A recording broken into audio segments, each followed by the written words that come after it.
اعوذ باللہ من الشیطان الرجیم بسم اللہ الرحمن الرحیم عزیز طلبہ السلام علیکم۔ آج ہم نے اردو ہشتم کلاس کا جو سبق شروع کیا تھا خون کا بدلہ، وہ ایک کہانی کی صورت میں لکھا گیا ہے وہ سبق، اور بہت ہی دلچسپ ہے۔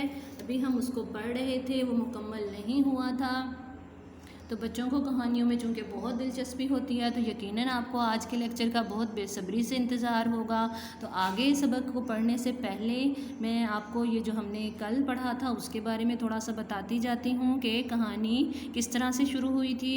کہانی کے مرکزی کردار ہیں باپ اور بیٹی۔ باپ کا نام مراد خان ہے اور بیٹی سپن نام ہے اس کا۔ تو اس میں کیا یہ دکھایا گیا ہے کہ باپ کو گولی لگی ہے اور وہ خون میں لت پت ہوا ہے، تو گاؤں کے سارے لوگ اس کے ارد گرد جمع ہیں، اور بیٹی بہت پریشان ہو رہی ہے باپ کی یہ حالت دیکھ کے، اور بہت رو رہی ہے، اور بیوی سے بھی یہ برداشت نہیں ہو رہا۔ تو جو مراد خان ہے وہ کہہ رہا ہے کہ میرا آخری وقت پہنچا ہے، لیکن مجھے یہ حسرت ہے کہ کاش میرا کوئی بیٹا ہوتا تو میرے خون کا بدلہ لیتا۔ یعنی یہاں پہ اس کا کوئی بیٹا نہیں دکھایا گیا، صرف ایک بیٹی کا ذکر ہے۔ تو جب بیٹی کو یہ پتہ چلا کہ میرے باپ کے دل میں یہ حسرت ہے، خواہش ہے، تو بیٹی نے کہا کہ آپ بالکل بھی بابا غم نہ کریں، کہ میں آپ سے وعدہ کرتی ہوں کہ جب تک میں آپ کے خون کا بدلہ نہ لے لوں گی تو میں چین سے نہیں بیٹھوں گی۔ تو جب بیٹی کے یہ الفاظ باپ نے سنے تو باپ بالکل آرام سے چین اور سکون کی نیند میں دنیا سے رخصت ہو گیا۔ تو اتنا ہم نے پڑھا تھا، تو چلیں اس سے آگے پڑھتے ہیں۔ اس سے آگے کیا ہوا تھا۔ دن گزرتے گئے مگر سپن گل اپنے وعدے کو نہ بھولی۔ وہ اپنے باپ کے خون کا بدلہ لینا چاہتی تھی، لیکن کوشش کے باوجود اپنے باپ کے قاتل کا پتہ نہ چلا سکی۔ اسے صرف اتنا ہی معلوم تھا کہ اس کے باپ پر کوئی شخص گولی چلا کر پہاڑوں میں غائب ہو گیا، اور لوگ اس کے باپ کو زخمی حالت میں وہاں سے اٹھا لائے۔ کسی شخص کو قاتل کے بارے میں کچھ بھی علم نہ تھا۔ علم نہ ہونے کا مطلب یہ کہ کسی کو بھی اس کے بارے میں پتہ نہ تھا، کوئی خبر نہ تھی کہ اس کے باپ کا قاتل کون ہے۔ سپن گل انتقام کی آگ میں جل رہی تھی، لیکن قاتل کا پتہ نہیں چل رہا تھا۔ سپن گل کا یہاں بتایا ہے کہ اس کے دل میں انتقام کا جذبہ، انتقام کی آگ جل رہی تھی، لیکن اسے قاتل کا پتہ نہیں چل رہا تھا۔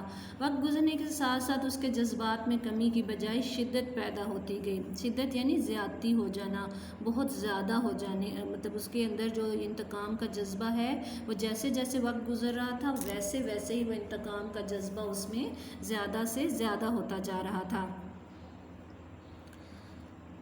لوگ اسے سمجھاتے کہ تم جوان ہو، خوبصورت ہو، کیوں اپنی زندگی تباہ کر رہی ہو، اپنے آپ پر رحم کھاؤ، مگر سپن گل کو ان باتوں کا کوئی اثر نہیں ہوتا تھا۔ یعنی لوگ اسے کہتے تھے کہ تم جوان ہو، خوبصورت ہو، تو تم اپنے آپ پہ رحم کھا لو اور اس طرح کے جذباتی باتوں میں نہ آؤ، اور انتقام کا جذبہ اتنا زیادہ اپنے اندر نہ رکھو۔ لیکن اسے لوگوں کی باتوں کی کوئی پرواہ نہیں ہوتی تھی، اور اس پہ ان باتوں کو سن کے کوئی اثر بھی نہیں ہوتا تھا۔ بدلے کے خیال میں وہ سب کچھ بھول چکی تھی، حتیٰ کہ اپنی پیاری ماں کی خدمت سے بھی غافل ہو گئی تھی۔ غافل یعنی کہ بھول گئی تھی کہ اس نے ماں کی بھی خدمت کرنی ہے یا ان کا بھی خیال رکھنا ہے۔ اس سے آگے پیراگراف ہے۔ ایک رات سپن گل نے اپنے باپ کو خواب میں دیکھا کہ وہ کہہ رہا ہے، بیٹی میری روح تجھ سے بہت خوش ہے، اب مجھے کوئی ملال نہیں، ملال نہ ہونا کہ کوئی دکھ یا غم نہیں ہے کہ میرا کوئی بیٹا نہیں ہے۔ تو نے بیٹوں سے بڑھ کر میرے قاتل کی تلاش کی ہے، لیکن اب تو اس خیال کو اپنے دل سے نکال دے اور اپنی بوڑھی ماں کی خدمت کر۔ اس خواب سے سپن گل جاگ اٹھی اور اس کے کانوں میں بڑی دیر تک اپنے باپ کی آواز گونجتی رہی۔ گونج ہوتے باز گشت کو، یعنی کہ بڑی دیر تک اس کو وہی جو اس نے خواب میں دیکھا تھا، باپ کی جیسے آواز سنی تھی، جو بات سنی تھی، تو اسی کی آواز اس کے کانوں میں گونج کے آتی رہی۔ اتنے میں دروازے پر دستک ہوئی۔ دستک ہونا یعنی کہ دروازہ بجنا شروع ہو گیا۔ تھوڑی دیر کے بعد پھر کسی نے دروازہ کھٹکھٹایا، یعنی پہلے دستک ہوئی، پھر اس کے بعد پھر دوبارہ دروازہ کھٹکھٹایا گیا۔ تو اب ماں بھی جاگ پڑی۔ ماں بیٹی دونوں نے اٹھ کر دروازہ کھولا۔ دروازہ کھلتے ہی ایک زخمی نوجوان دھڑام سے اندر آ گرا۔ کہ جیسے ہی انہوں نے دروازہ کھولا تو ایک نوجوان جو شدید زخمی حالت میں تھا وہ اچانک سے ان کے دروازے پہ آ گرا اور گرتے ہی بے ہوش ہو گیا یعنی کہ اس کو کسی چیز کا ہوش نہ رہا۔ وہ کچھ دیر تو اسے دیکھتی رہیں، پھر ماں نے اس کے منہ پر پانی کے چھینٹے مارے، دونوں نے اسے ایک پلنگ پر لٹایا۔ یعنی وہ جو زخمی آیا تھا پہلے تو وہ خود پریشان ہو گئے اس کو دیکھ کے کہ پتہ نہیں یہ کون ہے اور کیا ماجرا ہے، لیکن پھر ماں نے ہمت کر کے اس کے منہ پہ پانی کے چھینٹے مار دی اور دونوں نے مل کے اس کو پلنگ پر لٹا دیا۔ سپن گل نے جلدی سے پانی گرم کر کے اس کے زخم دھوئے، یعنی جو بیٹی ہے اس نے کیا کیا کہ پانی گرم کیا اور اس کے زخم دھو لیے، یعنی کہ زخموں کو صاف کیا۔ کچھ دیر بعد اسے ہوش آ گیا۔ اس کی ماں نے نوجوان کو گرم گرم دودھ پلایا اور اسے وہ دن یاد آ گیا جب مراد خان کو اسی طرح زخمی حالت میں لایا گیا تھا۔ اس نے نوجوان کو بتایا کہ آج سے 2 سال پہلے میرے شوہر کو بھی کسی بدبخت نے گولی ماری تھی۔ بدبخت یعنی بدقسمت کو کہتے ہیں، لیکن اس کا زخم مہلک تھا، مہلک یعنی ہلاک کر دینے والا زخم تھا، اس لیے وہ مر گیا۔ تم نوجوان ہو اور زخم بھی گہرا نہیں ہے، بس ذرا سی کمزوری ہے، وہ رفع ہو جائے گی، رفع دور ہو جائے گی۔ نوجوان نے پوچھا تمہارے شوہر کا نام کیا تھا؟ اس نے کہا مراد خان۔ تو جب نوجوان نے نام پوچھا تو بتایا گیا کہ نام تھا، اس کے شوہر کا نام تھا مراد خان، یعنی بیوی نے بتایا۔ تو یہ سن کر نوجوان سکتے میں آ گیا۔ سکتے میں آ جانا یعنی کہ بالکل خاموشی طاری ہو گئی اس کے اوپر۔ اسے یوں محسوس ہوا کہ کسی نے اس کے سر پر کاری ضرب لگائی ہے۔ کاری ضرب سے مراد ہے چوٹ۔ تو اس سے آگے پڑھتے ہیں پھر کیا ہوا۔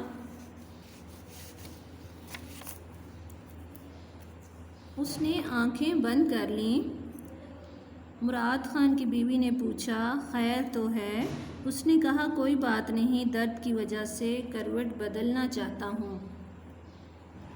لیکن اس کے اس طرح سے خاموش ہونے کی وجہ کچھ اور ہی تھی، یقیناً آپ لوگ سمجھ گئے ہوں گے۔ تو چلیں آگے پڑھتے ہیں، دیکھتے ہیں وہ وجہ کیا تھی۔ ماں بیٹی نے اس نوجوان کی بڑی خدمت کی۔ جب بھی سپن گل اس کے لیے کھانا لے کر آتی تو نوجوان کی آنکھوں سے آنسو جاری ہو جاتے۔ اسے کچھ ندامت سی محسوس ہوئی۔ ندامت شرمندگی کو کہتے ہیں۔ وہ بار بار کہتا تھا میں تمہارے اس احسان کو کبھی نہیں بھلا سکتا۔ احسان کہتے ہیں بھلائی یا پھر نیکی کو۔ اس کی ماں کہتی ہم نے تم پر کوئی احسان نہیں کیا، ہم نے تو اپنا فرض پورا کیا ہے۔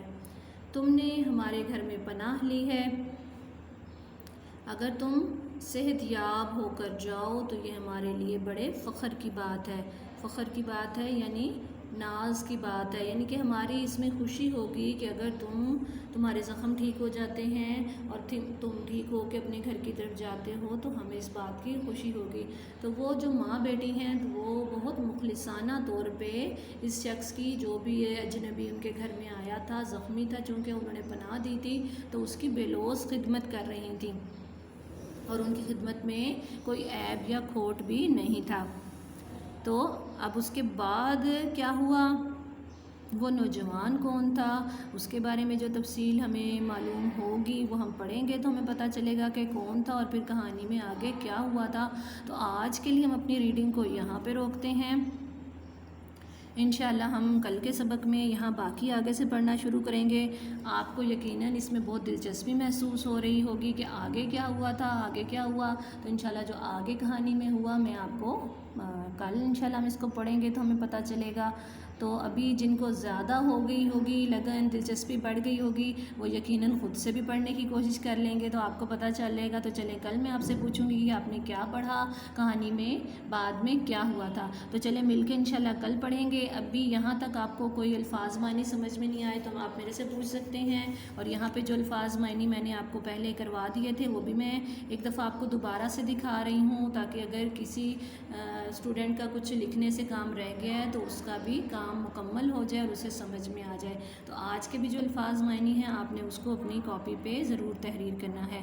تو آج کے لیے اتنا ہی. اپنا بہت زیادہ خیال رکھیں, ہمیں دعاؤں میں یاد رکھیں اور اپنی آراء سے ہمیں ضرور بتا دیا کریں. تو آج کے لیے اتنا ہی. اللہ حافظ.